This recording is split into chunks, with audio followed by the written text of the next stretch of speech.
Lá na vitrola uma canção com aquele alô pra nós.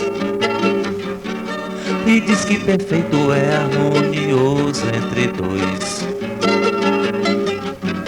Traz uma informação de amor, de existência no peito até na hora da dor.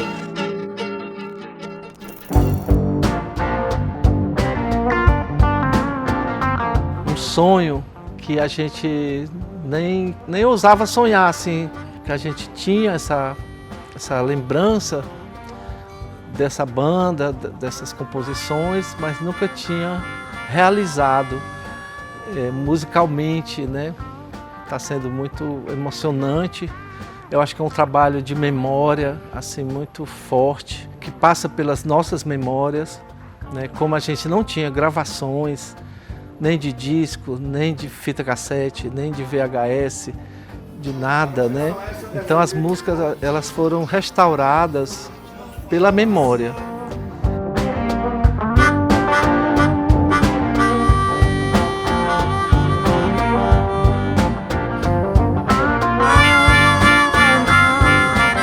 Na época, em Fortaleza, não tinha estúdio de gravação nessa época. Então, muitas dessas músicas se perderam. Eu acho até incrível como o João do Crato resgata essas músicas, porque eu também me lembro de algumas músicas, mas são os pedaços das músicas, não com a música na sua integralidade, na sua inteireza. A família Silva só precisa entender o iê, iê, iê, iê, o rock and roll. O iê, iê, iê, iê, iê, e o rock and roll. A família Silva tem lutado pra viver. Pois é, para mim essa retomada do legado musical do Batista, junto com essa galera que eu conheço já desde sempre, está sendo muito prazeroso e era uma coisa que eu há anos pensava nisso, assim, pelo fato de que Batista não deixou nada registrado.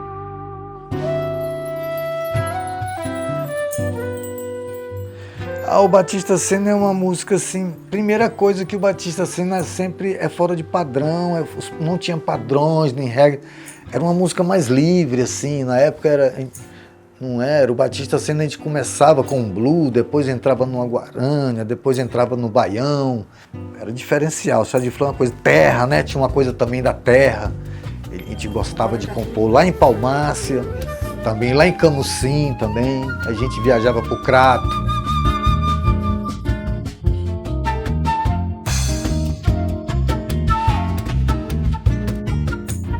Uma vez que a gente teve contato com as músicas, né? Aí a gente realiza como elas são bonitas, como o Batista tinha uma linguagem própria, que é muito, muito raro na música, né? Ele tinha suas inspirações, mas ele não copiava ninguém. Então ele tinha uma pegada meio folk, uma pegada blues, uma pegada muito lírica e também parecida com seus desenhos. Uma pegada surrealista, uma linguagem de muita fantasia e de muita poesia. A gente vê um artista que não tem uma formação acadêmica, que era tudo muito intuitivo, e a música ela acontece, né, de uma maneira muito boa, mesmo que não tenha os padrões acadêmicos, das formas, das estruturas, mas ele fazia a estrutura baseada nas melodias que ele criava. E não se tem mais nada, dos shows que a gente fez, não tem nada gravado, né? E aí eu acho que esse retorno é legal por isso, porque ele vai fazer esse paralelo do que acontecia há 40 anos atrás e do que a gente está fazendo hoje, mas que hoje a gente está contando essa história e acha muito interessante que tudo isso esteja vindo à tona para essas novas gerações escutarem e saberem de quanto era rico e quanto era maravilhoso essa época que a gente passou, que a gente viveu, né? Que a gente vivenciou e que revolucionou, né? aqui nessa cidade. Tinha uma coisa muito marginal, né? E que era charmoso demais também, isso. Vai, que o caminho é muito torto, 2 metros retos são poucos, poucos, poucos, poucos. Todo verde é muito louco. Yeah. Na ladeira sopra um vento muito frio, serras montadas nos rios. Olha, toda essa revolução estética, comportamental, a psicodelia, o rock and roll blues, a revolução sexual, tudo isso chegou em Fortaleza no início dos anos 70 e trouxe toda uma mudança comportamental na juventude da época. E foi essa geração que realmente fez o enfrentamento de uma sociedade altamente conservadora, careta, preconceituosa, isso em plena ditadura militar. E é claro que isso trouxe toda uma geração de artistas, de músicos, de artistas plásticos que transformaram o cenário não apenas estético, mas também comportamental de Fortaleza. O Batista representa, com esse cabelo grande, um homem bonito, sensível, artista, com várias facetas de sensibilidade estéticas, né? Fazia parte dessa turma que tinha cabelo grande, que era profundamente estigmatizado, e a gente até o povo chamava de bicho grilo, né? Porque essa contracultura, ela sonhava com um novo modo de vida. Na época, a gente era tido como assim, bicho grilo, né? Natureba, hippie, né? A gente tinha um estilo, não, aqueles caras são meio hippie, né? Era uma época boa, né? Era uma época, apesar assim, da gente ter essa repressão, a repressão da ditadura, ainda tinha muita, mas era uma produção cultural muito grande, né, cara? Era uma época que desembocou também na Massa Feira, o Estoril era sempre final de semana, era muita gente, muito artista. Foi uma época que apareceu muitas músicas, né? Apareceu uma produção musical grande aqui do Ceará. O Ceará é um grande produtor, né? É um cancioneiro grande, assim, muito representativo no Brasil. Tempo das rosas, mangas, do caju, se é fruto desse tempo, ainda não passou, nem saiu da moda. Será nódoa que nunca largou. Vem meu amor, tô carregado de calor, pensando que a era até a era já passou.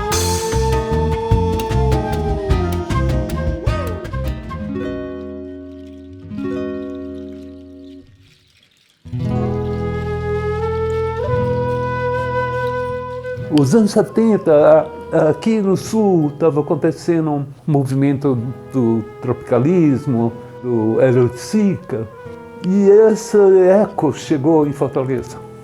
Nós éramos uma cena alternativa de Fortaleza, porque ao mesmo tempo que as artes plásticas a gente fazia alguma coisa, mas a cena paralela, o rock, a música eram muito importante, muito forte.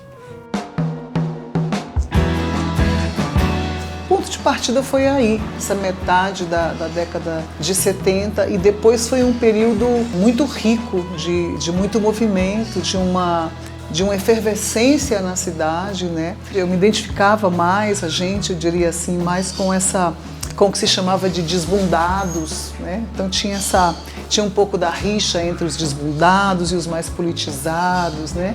Na verdade, a gente também era muito politizada, a atitude da gente era a política, né? Nós fomos, eu acho que essa geração aí, o Chá de Flor, o Batista Senna, o Perfume Azul, a Mona Gadelha, nós fomos tipo assim, né? Uma linha de frente, né? De resistência para quebrar essas regras políticas e sociais, assim. Nós fomos mesmo, quebramos, sim. Fomos uma resistência na época. frequentávamos a mesma casa que era de Giovanni na Barra do Ceará. Era uma casa muito festiva, muito legal. O Batista, como sempre, uma pessoa muito gentil, muito inteligente, agradável, entendeu? E eu fiquei muito amigo dele. Então a gente conversava muito sobre a banda e ele também tinha essa vontade. E foi a chegada, eu acho que de João do Crato, o Heriberto, o Marquinhos, eles formaram o Chá de Flor, né? A Barra do Ceará era um lugar muito isolado, e não tinha movimento lá de nada. E eu ia para lá, passar os fins de semana, até morei um tempo por lá. Conheci o Batista, aí ele gostou também de ir para lá. Aí a gente passava dias por lá. Ele gostava muito de tocar. E sempre juntava música e fazia umas serenatas, juntava muita gente. Na casa da Barra do Ceará, a casa do Giovanni, que era do outro lado do rio Ceará, que a gente atravessava de barco a remo, tinha esse lugar como um lugar de encontros e de criações, né? Então lá a gente agregava as mais diversas linguagens da arte naquela época, naquela Fortaleza provinciana ainda, né? Nessa minha ida para essa casa, aí foi que eu conheci o Batista, e lá já tinha uma efervescência musical muito grande, e o Batista apresentava as composições dele, e a partir daí a gente foi se entrosando, começando a cantar juntos, né? E aí surgiu a Banda Chá de Flor, né? Um movimento incrível, né?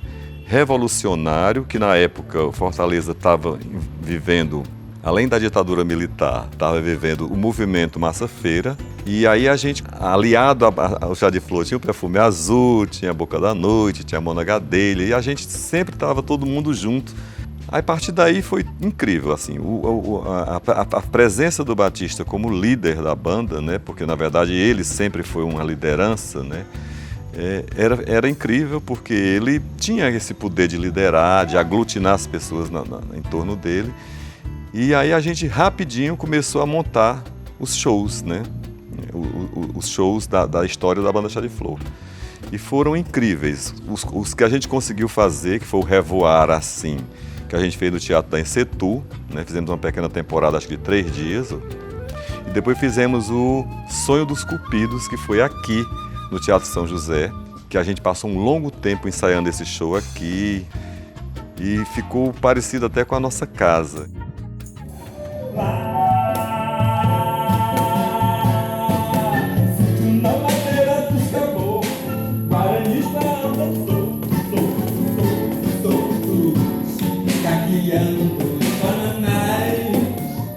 Mas a gente ensaiava, tinha alguns lugares, tinha uma boate ali na Praia de Iracema, Porto da Draga, uma boate assim, para usar um termo nobre, né? Vamos chamar de boate, mas tem outros termos para esse tipo de lugar.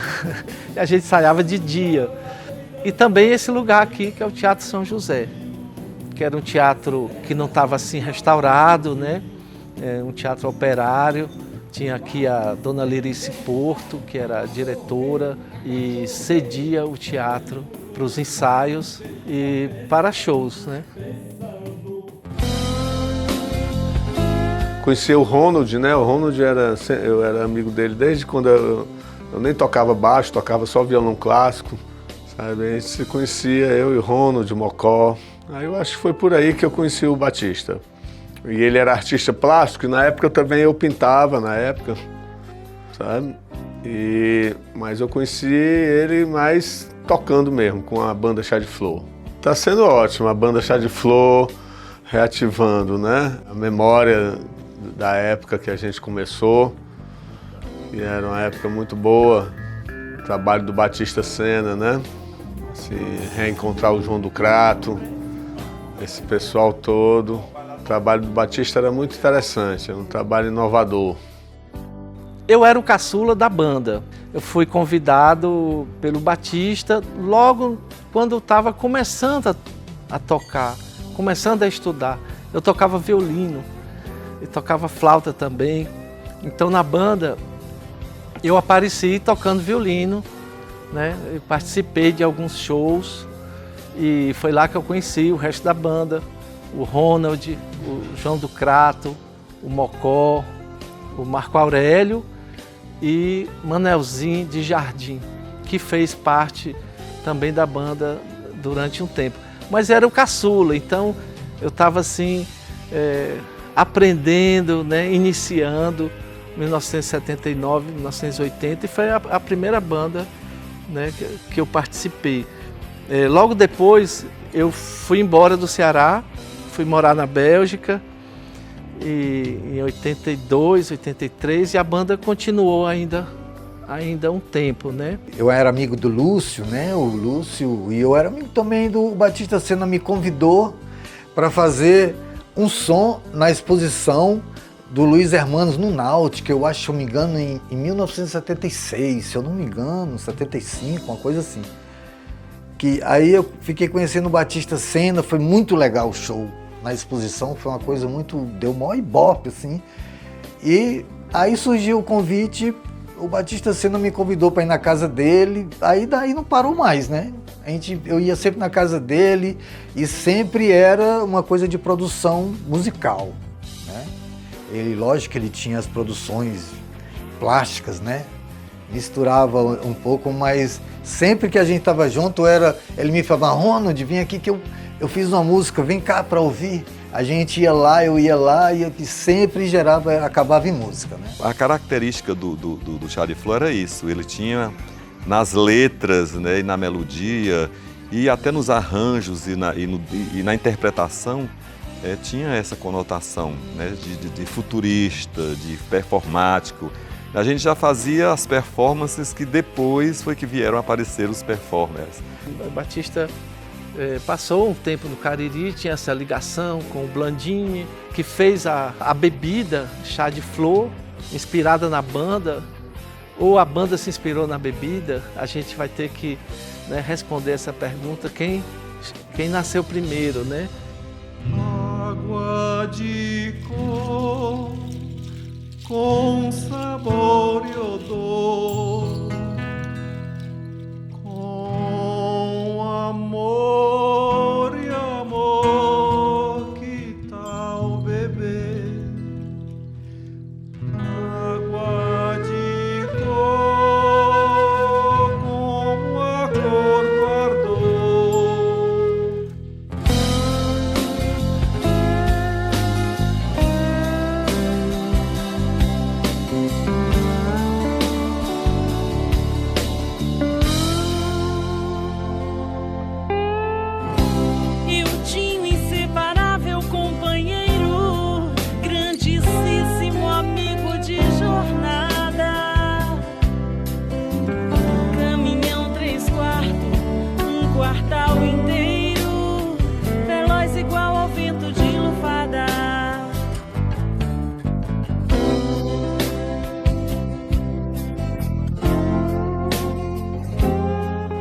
A minha relação com o Batista como irmão e filho, né?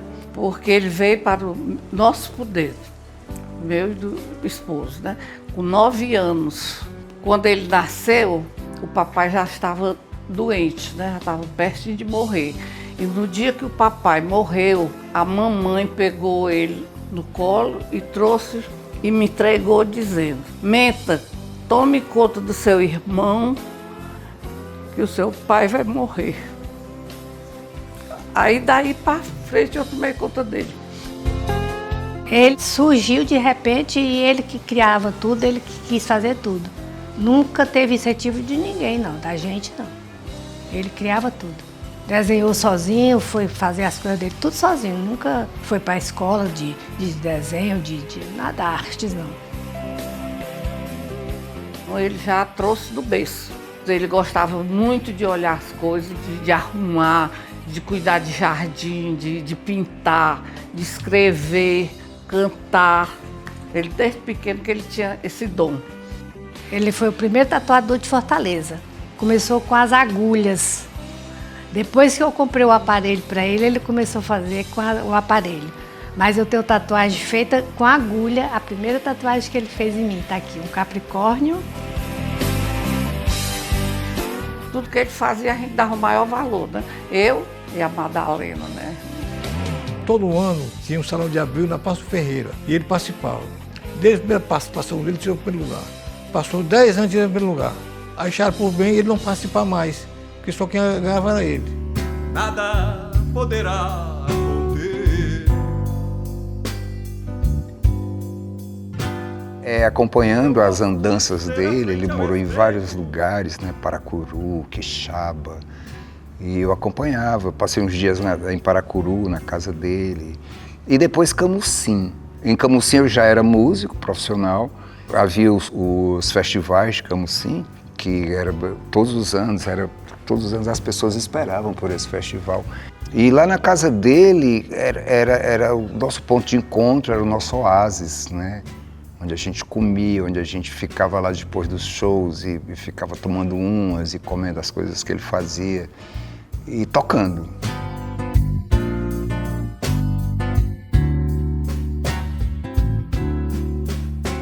O Batista voltou a morar em Camusim e eu fui na casa do Batista, não sei o que eu fui fazer.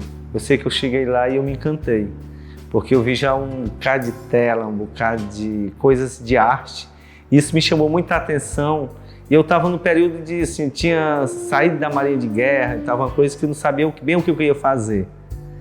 O Batista foi a pessoa mais importante porque ele disse o que eu ia fazer e justamente o que eu estava fazendo, que é a arte. E sempre ele me incentivou, disse que eu era um grande artista. E isso foi maravilhoso, porque aí nós fomos montar o Espaço Cultural, conheci o Batista, né? Aí nós fomos montar o Espaço Cultural, na época dos festivais de música, aí tinha muita gente de todo o Brasil, né? Um movimento cultural muito bacana. E isso foi interessantíssimo para mim, porque eu estava naquele meio observando tudo e aprendendo. E o Batista montou um curso, eu lembro, de argila, e já botou eu para dar aula. Eu disse, que é isso, Batista? Ele disse, não, cara, tu se garante. Sempre ele disse que eu me garantia no que eu fazia.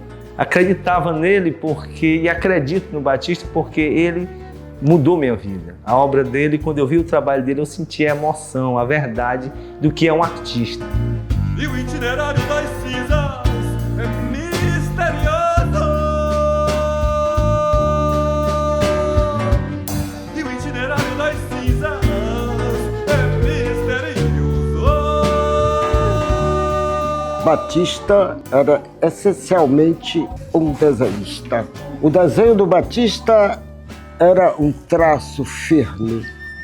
Os movimentos, os personagens que o Batista espalhava nos papéis eram fortes. Batista dialogava com os personagens que ele fazia. Ele era muito ligado nessa coisa do requinte, do desenho. Ele era uma pessoa que tinha elementos no trabalho dele que remetiam a uma coisa mais futurista, mais ligada ao universo fantástico. Isso era uma característica da geração, da época, vamos dizer assim, né?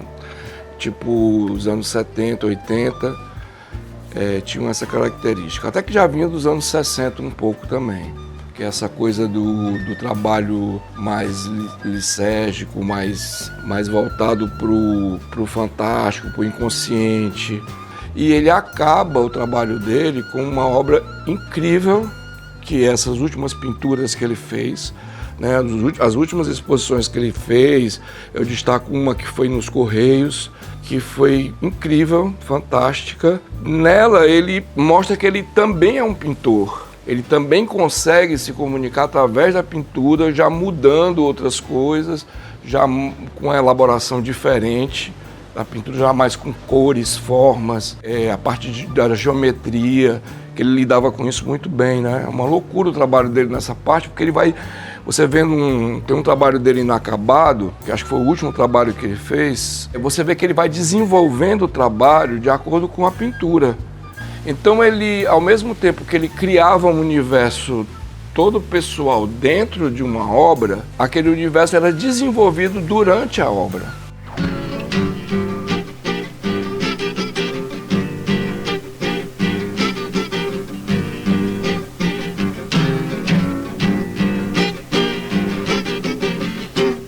Tem uma peça dele que me encantou, foi uma espécie de mobile que ele fez de conchas, né, que pareciam borboletas, então está na minha mente até hoje essa imagem. E ele meio que desapareceu, né? E eu sempre pensando, poxa, aquelas músicas do Batista, será que vão perder-se, né? Ele gostava de minhas músicas, muitas minhas músicas, e eu gostava muito das músicas dele. Mas ele era mais de interpretar as minhas músicas. É tanto que nesse projeto agora, eu estou cantando uma música minha que ele gostava de tocar. Inclusive, ele fez praticamente uma versão da música, que ele mudou um pouco a letra. Mas eu achei ótimo isso aí, porque foi uma visão dele. Eu acho que, porque a família Silva nunca teve nenhuma gravação. E eu acho legal essa versão que ele fez da família Silva. Ele gostava muito dessa música.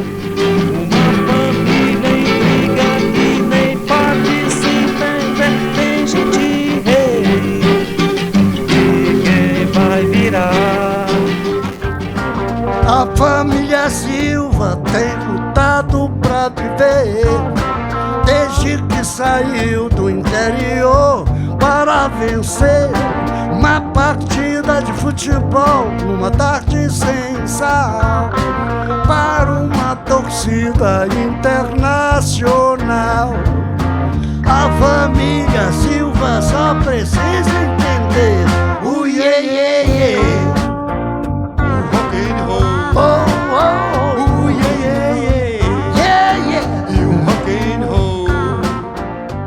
Mas assim, eu vejo isso em alguns artistas, de um recolhimento, sabe? Sem necessariamente estar nos holofotes, estar querendo participar. Que isso também é uma característica, não estou falando que seja negativa ou positiva, é uma característica, mas é uma característica mais, né, intimista, da arte como uma coisa muito mais voltada ao desenvolvimento interior do que uma coisa voltada ao comércio e à exibição da obra. Então, eu vejo no trabalho do Batista justamente isso, essa ligação que ele tinha com o comportamento, né? A praia, uma vida mais solitária, uma vida mais voltada à natureza. E alguns outros artistas tinham também essa necessidade de ir para os grandes centros. Ele optou por não ir.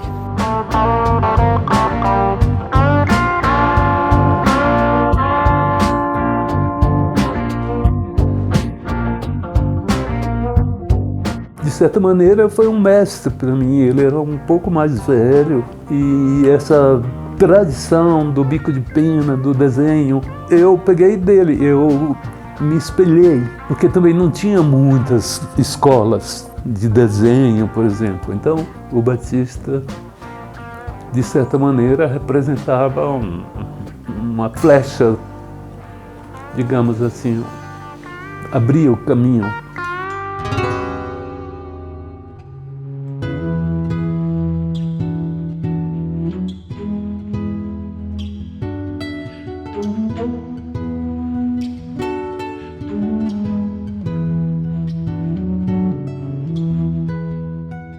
A Banda da Lua foi um grupo de folclore aqui da região que o Dinho idealizou e nós juntos fizemos a parceria e criamos. Era uma banda, uma mistura de reizado, né, com Bumba Meu Boi, com dramas, a gente incrementou com forró. A gente chegou a se apresentar em Camusim várias vezes, no antigo Teatro Municipal da cidade. A gente viajou até Fortaleza. O Batista Sena, ele sempre, com a sua colaboração, era uma espécie de maestro na banda. Como eu lhe falei, éramos curiosos, não sabíamos nada de música e a partir dele, nós tivemos a Banda da Lua antes e depois, quando ele começou a dar as ideias, foi aí onde a gente viu que a banda cresceu, porque além de me orientar eu como músico, eu tocava violão, nós tínhamos um sanfoneiro que também tinha lá suas dificuldades, suas limitações e era ele que estava sempre colaborando para que a gente conseguisse tirar um som perfeito. Batista sempre falava de grandes artistas, mostrava trabalhos do Zé Tarcísio, muita carta do Leonilson, do Luiz Hermano, Marcos Francisco, muitos artistas que ele falava. E isso me deixou muito... Porque eu fui pesquisar, né? Com curiosidade, fiquei vendo os artistas e comecei a me influenciar por eles. Isso é que me fortaleceu. Isso é que fez o Dinho Brinquedinho. O Dinho Brinquedinho hoje é o Dinho Brinquedinho porque o Dinho Brinquedinho morou com o Batista, viveu com o Batista é meu mestre. Sempre eu digo, é o meu segundo pai.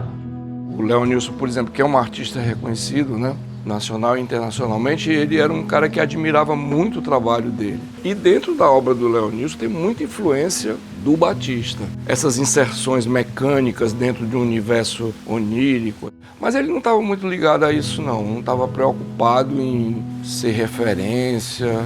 Acho que ele estava preocupado mais com o desenvolvimento da obra dele.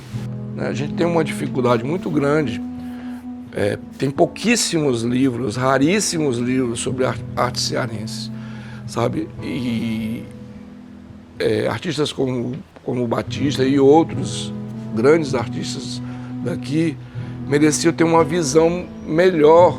Todos os prêmios que ele ganhou, que eu acho que foram mais de 20, 30, sei lá quantos prêmios nesses salões locais daqui, que eram salões importantes, vinham pessoas de fora, tudo, tinha toda coisa. Todos esses prêmios parece que significavam nada, porque não havia um diálogo sobre o que é que significava aquilo. Quem era aquele artista, o que é que ele queria fazer, qual era o projeto. Tudo isso nesses salões, que são tidos como grandes salões, e na verdade eram na época, mas havia essa falha enorme.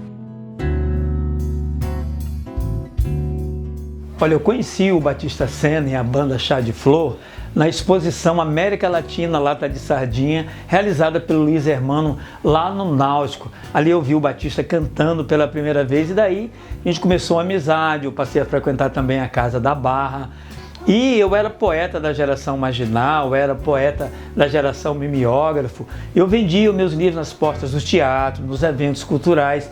E tive a alegria do Batista ilustrar o meu segundo livro, Itinerário das Cinzas. Além de ilustrar, de fazer a capa do livro, o Batista musicou 3 poemas. Coração de Barro, Dentro de Mim Mora um Bicho, e Itinerário das Cinzas, que era o título do livro.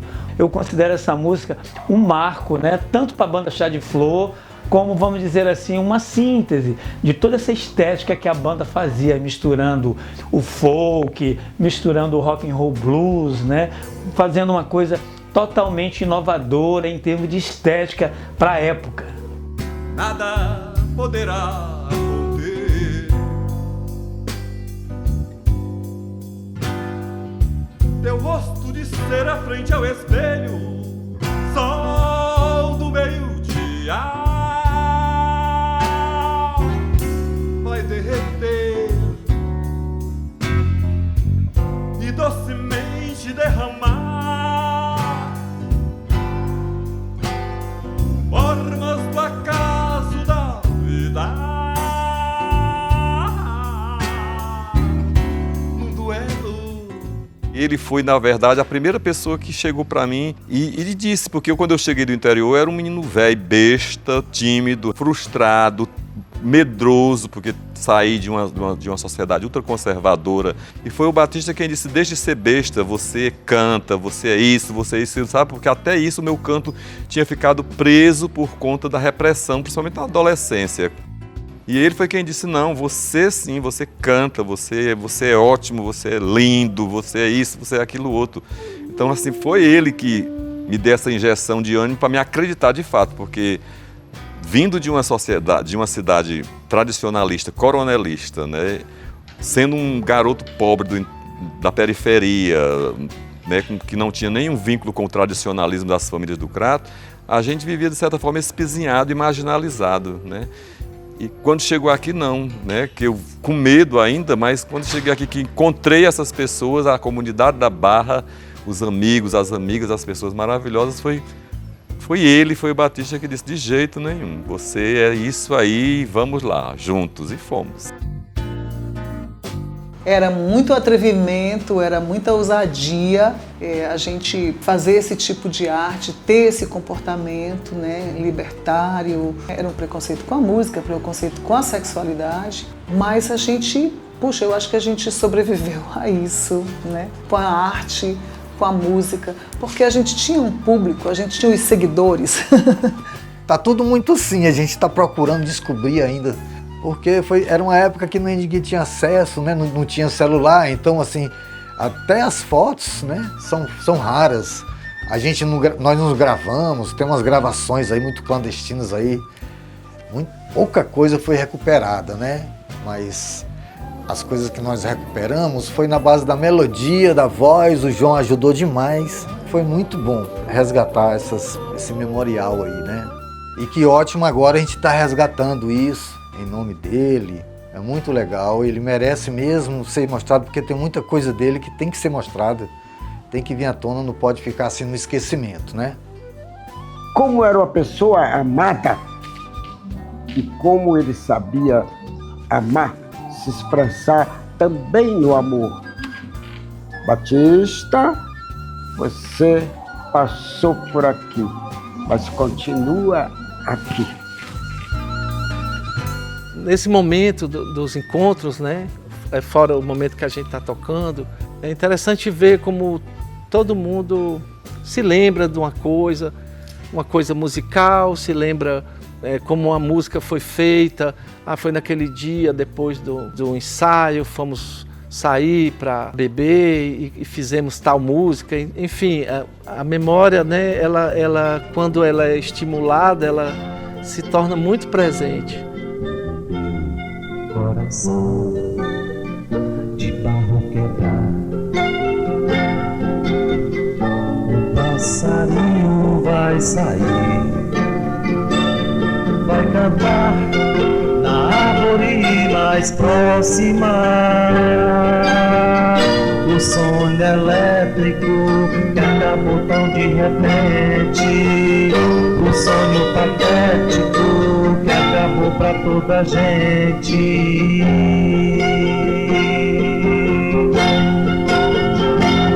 Quando meu coração inteiro voltar,